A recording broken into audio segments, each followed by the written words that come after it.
Syederalun penertiban terhadap pelanggar syariah khususnya terkait pakaian ketat kembali dilakukan petugas Satuan Polisi Pamong Praja dan Wilayatul Hizbah.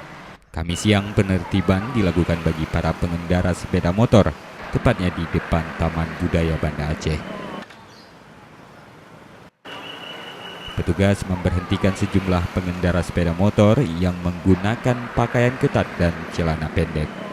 Mereka yang terjaring kemudian dinasehati dan diminta menandatangani surat perjanjian untuk tak lagi menggunakan pakaian ketat.